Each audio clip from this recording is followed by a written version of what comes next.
Welcome back, everybody, to another episode of Meng's Barbershop, where we cut hair, talk, and potentially have a beer. Today's special guest is Garret. We've been friends for a while now, and his story is so moving and humbling that I thought that we would share. So, all right.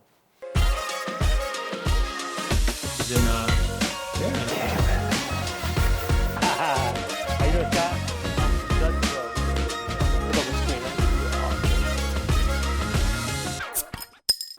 All right, we're all set.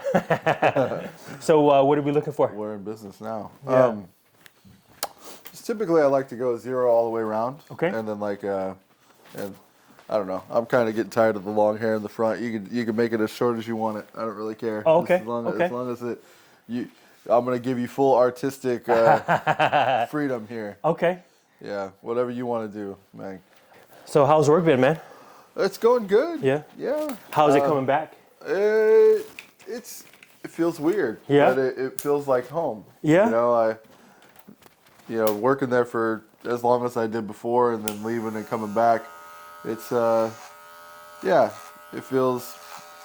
it's familiar, you know? It feels good. I definitely like the people I work with. That's cool, man. That's always a plus, you know. So we were talking about yesterday about how you did your Ancestry. Oh yeah, Ancestry. You're talking about how Yes. what percent were you again? So I was, which is crazy because, I was taught all my life that I was a quarter Native American. Uh-huh. And, quarter Tolowa, Dani.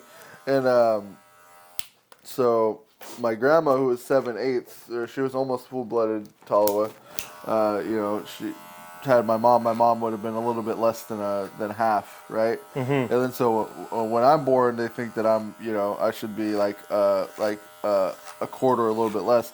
It turns out it's true. I'm 21% indigenous. So that was cool to know, Yeah. And Confirmed it. Confirmed, yeah, that I'm 21% Native American. So that's awesome. And then but also found out that I'm like darn near almost all Scottish and Irish, which is crazy because that would mean that my mom and my dad would both have to be, their family would both have to be from Scotland or from Ireland. But it explains a lot. My last name's Campbell, so that's a Scottish last name. And the red beard. And the red beard and the fair skin. I look like a big Scottish guy. There ain't no denying it. My family always told me that they come from Argyll, Scotland, which is funny because that's where the Campbell name comes from. It's from Argyll, Scotland. I don't know the logistics though. I don't know where if they were like royalty or what whatever have it. You know what I mean? Because when they got to America, everybody kind of scattered. You know what I mean? Oh yeah. Yeah. They came over here and got to New York, and then once everybody got to New York, it was just kind of like scattered around. And some land, and my family, my mom's side of her family, her father was from Oregon, so and I don't really know much about him. He died when she was 2, so dang. Yeah, he passed away when she was 2 years old. And because my mom's mom was almost full-blooded Native American, it wasn't very, at that, in the 50s when she was born, or the late 40s, early 50s, it wasn't very nice environment to be a minority, you know what I mean? Being Native American, my grandma was very much oppressed and beaten up and shamed for the color of her skin. You know what I mean? Yes. Yeah. Did she was sent to a boarding school or anything like that at all? No, but her parents were. And she wasn't sent to a boarding school per se, but she was sent off to live with her non-native auntie who lived in Idaho. And her auntie who lived in Idaho, was very abusive and would like beat her like every day. You know what I mean? And it was just a bad environment. She lived there because because my grandma's mom died when she was 8 years old, and so she didn't have anybody to take care of her, you know, and so that's why she was sent off to Idaho. And when she got there, you know, her auntie didn't want her. So, you know, it's kind of like she was a burden, you know what I mean? And she lived with her until she was 16, and then she came back home. Yeah, To Smith River. Just crazy. That is crazy. But when my grandma got back here, you know, she didn't really know anything about like her traditions or her culture, and her grandparents took her in, you know, my great grandma and grandpa. Yeah. And they made her participate in our ceremonies and our ways of life, even though she didn't really know, you know, she didn't really want to do it. Yeah, it's like a culture shock. Culture shock, yeah, because she was away from it for so long, you know, and because she was shunned being indigenous, it kind of made her loathe and you know, didn't want nothing a part of it. Didn't right? want nothing a part of it. Yeah. She's like, why would I want to participate in something that's hurting me? You know what I mean? Or getting me hurt, right? Yeah. So then my grandma never taught my mom and her siblings anything about our traditions and our cultures. So, you know, so then therefore the cycle continues, and it always skips a generation, right? So then when it came to me, you know, of course we had all these stories, and we knew that we were Native American, but like, I had to actively seek my culture and you know, learn my traditions on my own. Yeah. You know, so like I started practicing our Nadash ceremonies when I was in high school. You know, like I was 16 when I danced for the first time on our ceremonies. Started learning our language late in my life. You know what I mean? Things like that. And yeah, it's been hard. It's been a it's been a journey. Yeah, uphill battle. But at least I know where I come from. Yeah. And you know, at least I have an identity. A lot of people, you know, a lot of Americans today don't know where they come from. Oh, you know, for sure. that they don't have a cultural identity. And for me to have that, it's just phenomenal. You know. I'm really happy that I can finally, you know, kind of express myself and not feel lost. I know right where I'm supposed to be. Yeah. You know what I mean? Yeah. And especially coming back and working for my tribe, you know, after taking a 2-year hiatus, it feels good. It feels like I'm supposed to be there, like I belong there. You know what I mean? You do belong there. And what about you, Meng? You like what you do right now, or?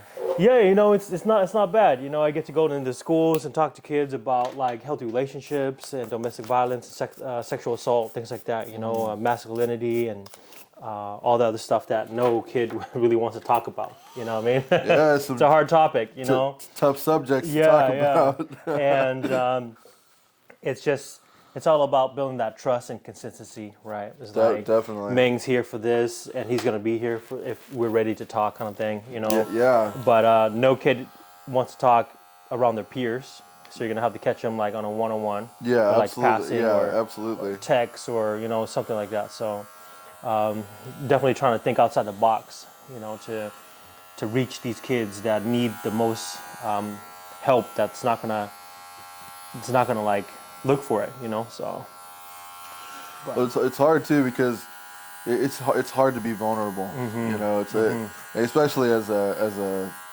adolescent. It's like they already put up all these walls. You know what I mean? Because they're trying to figure out their identities, and they're trying to act like they you know what I'm talking about. Oh yeah. So yeah, it's real tough to get them to open up. Yeah, especially kids around here. You know, they have per capita. We have the highest teen pregnancy. We have the highest teen homelessness. You know, and we have all this other. We're number one for a lot of bad reasons. You know. Yeah, number one for all the wrong reasons. Yeah, and the number 2 business. Number one and the number 2 business. That's right. It's crazy per capita. You know, by demographic. We're like the highest in the state. Yeah, in the state. I'm like, whoa, that's wow.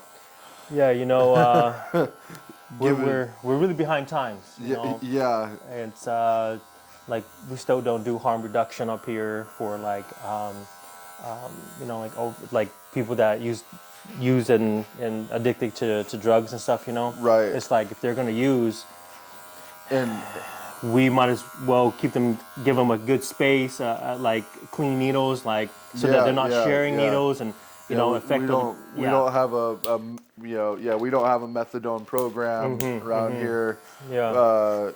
I mean, we're finally giving out like Narcan kits for people who are overdosing on opiates. Yeah. You know what I mean? And that's like a new thing. That's you know? a new thing. Yeah. A very new thing. And also, like, our mental health services in our area is just atrocious. You know what I mean? I mean, it's bad everywhere, but here it's really bad. It's bad everywhere, but here it's almost non-existent. So, Yeah. you know what I mean? And when people don't have a good mental health services, it's just, you know, you have no foundation. Yeah. I mean, because we don't even really have any good, like, we don't have good therapist services around here, you know? No good, I mean, we're just now finally starting to get, like behavioral services for children. You know what I mean? Like, so that's crazy. Like, like you said, we're way behind the times. We're way behind the bar here.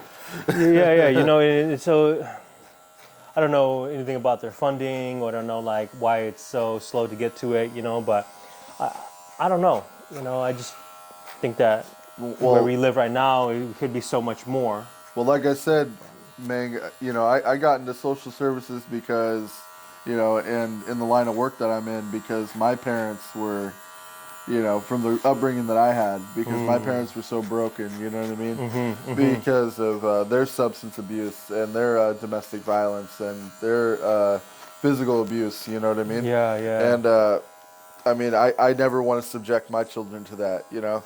And it's hard. It's hard to relearn. It's hard to relearn how to, you know, get along in life when you've dealt with those things, you know. And it's because all that's learned behavior, you know. And hurt people.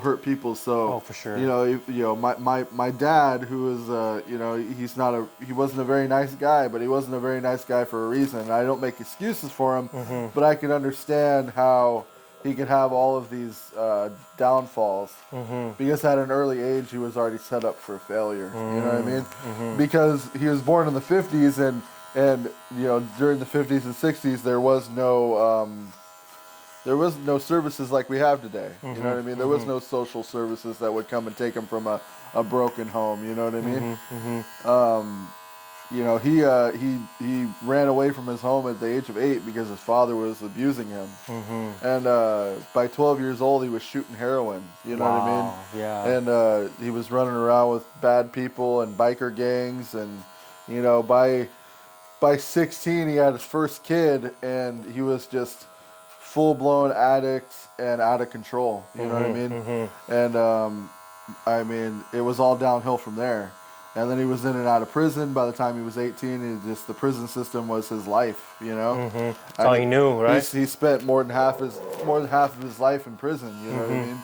And by the time he got with my mom and he had all of us, like, he was already a bitter man who was set in his ways. You know what I mean? Yeah. And he was still using lots of drugs and alcohol and trying to, you know, self-medicate and cope with his problems. Yeah, you know his what I mean? pain, his trauma. His pain and his trauma. Yeah. And then therefore he, you know, because he's bleeding, he's bleeding onto us. You know what I mean? He's not healing his wounds, so he's bleeding onto us, his own children. You know, because he's now abusing his kids the way that he was abused. So I mean, the cycle continues, but not here. You know what I mean? With me, you have to break it. You have to break the cycle, because I'd never, you know, I can't fathom abusing my own DNA. You know what I mean? Right. My babies need to grow up in a household that's healthy. You know, even though your father was there, he was really never there. He was never there. Yeah. And so I mean, he might have been there physically sometimes, but he was checked all the way out. You know what I mean? And he had a real bad gambling problem, so yeah, he wasn't home like 90% of the time. And when he was home, it was hell on earth. You know what I mean? It was hard to live in the household with him. So, and my mother was so she was just so entranced by him. You know what I mean? Like he was in total control.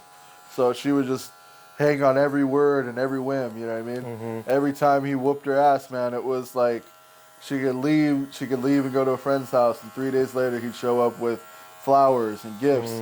Come back. You know what I mean? Yeah. And she would always take him back. And I never understood that. You know what I mean? Mom, he's hurting you. Yeah. Mom, he's hurting you. Why do you keep going back to him? Because I love him. Because he takes care of us. Yeah. That's not a reason for me. Yeah. You know what I mean? Even though I was a young kid and I didn't really understand it, I do understand now. You know what I mean? It's like when you're a vulnerable person and you're in that situation and that's all you have, you might feel like there's no other way out. Yeah. You know, that's all she ever knew. Yeah. You know what I mean? Yeah. You know, it was her norm, right? Yeah. And no matter how bad it was, it's like she'd rather stay with something she knows, than do something else, because change is scary. You know, like what if the next guy's worse? You know? Yeah. All this and all that too. And, Absolutely. And it's the hope that someone would change, and they'll see that you're the reason why they change. And that's one of the biggest reasons why people say love is blinding, but it's actually it's the hope that they would change, and they'll change because of me. You know, Right. and all this effort that I put in has been worth it, because it's time invested. You know, and so yeah, man. No, you turned out really good though. You know, I try every day, man. Yeah, you know, you're a great guy. You know, always ready to lend a hand and do what you got to do. And oh, for sure. yeah, And I have my own, I have my own problems and my own stuff, but I Who try doesn't, right? I try to maintain it. You know what I mean? Yeah. The best of my ability. Yeah. You know what I mean? That's all we can do. You know, so you know, growing up in those environments, you know, we oftentimes we build our own mechanisms, our own defense mechanisms and coping mechanisms, and you know, I mean, look at me, I'm a big dude, and one of my outlets was eating food. You know what I mean? Like to cope with those problems. You know what I mean? Yeah. Food don't yell at you. Food don't. Food don't harm you. Food don't. You know what I mean? Well, it does in the long run. Yeah. If you don't take care of yourself, you know, food was definitely a comfort, and it was like my friend. You know what I mean? Because I didn't have a lot of friends and a lot of family to run to. So. Yeah. And not only that, but like it feels like you're feeling like a whole. Yeah, right. A void, because a void, right? Because it's like it's feeling, you know, and also too, a lot of people don't know, but food is actually addictive. You know, it's just like we do it every day, so we don't think about it. But it's like, oh yeah, man, you know, we eat certain foods and sugar and all that kind of stuff, and at least dopamines just like drugs would. You know what I mean? Absolutely. And so. Yeah, if you're looking for a dopamine boost, just get some of that sugar in your system. Oh, you know? for sure, yeah. I mean, look at Coca-Cola, you know? Oh, yeah, definitely. All the sugary sodas and stuff. Oh, for sure. No, it's like you can use Coca-Cola to like polish chrome, you know? Yeah. They put like teeth in Coca-Cola for like a few days, and it completely dissolved. Oh, my goodness. Yeah, right? Wow. Didn't know that. Yeah. So next time, Coca-Cola is a cleaning solution, huh? Yeah. Oh man, that's crazy. So next time my kids, you know, one of the tooth falls out, I'm gonna drop one in there and just you know test it out. Yeah, the tooth fairy took it. Yeah, tooth fairy took it. That's crazy, man. Wow. Yeah, I don't know how big are you on like politics? Where do you stand on politics, man? Politics. Are you more Democratic? Are you more liberal for sure? Liberal for sure. Yeah. I'm more. I like to think that I'm more of an issue voter, so it doesn't have to be you know Democratic. It could be like Green Party. It could be somebody that just represents me and what I want to see happen. And, right. You know, just someone good. You know what I mean? Yeah. They could be, you know, any party, you know, but just somebody that's looking out for the American people. But they support the policies that you want to see, right? Yeah, you know, definitely climate change for sure. Climate change is a big one. Yeah. Race relations, you know, what I want to stop seeing is I want to stop seeing the divide. You know what I mean? Like the us versus them type mentality. I need us all to work together a little bit more. You know what I mean? Because there are people out there in the in the higher ups that want to see us divided. Oh, they want to see us. They're doing it on purpose. Yeah, man. they do it on purpose. They want to see us fight with one another. You know what I mean? And we can't have that. We gotta work together, man. Like, I mean, one day that's the hope, is that we all can, we all can honor the words of the great late Martin Luther King, and say that his children would rather be judged by the color of by the content of their character rather than the color of their skin. You know what I mean? And that we all can just get along and live in this world, and race won't be a problem anymore. You know what I mean? Like, to me, race shouldn't be a problem. It shouldn't even be a subject that we talk about. No. We should all just be all-encompassing, all-incorporated, you know what I mean? That and, abortion laws, and I feel like we're really regressing as Americans.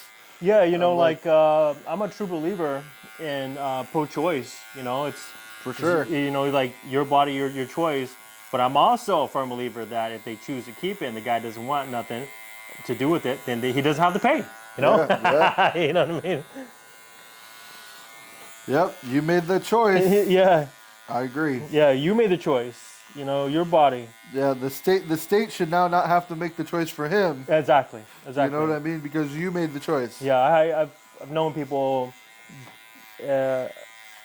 that's in that situation right now.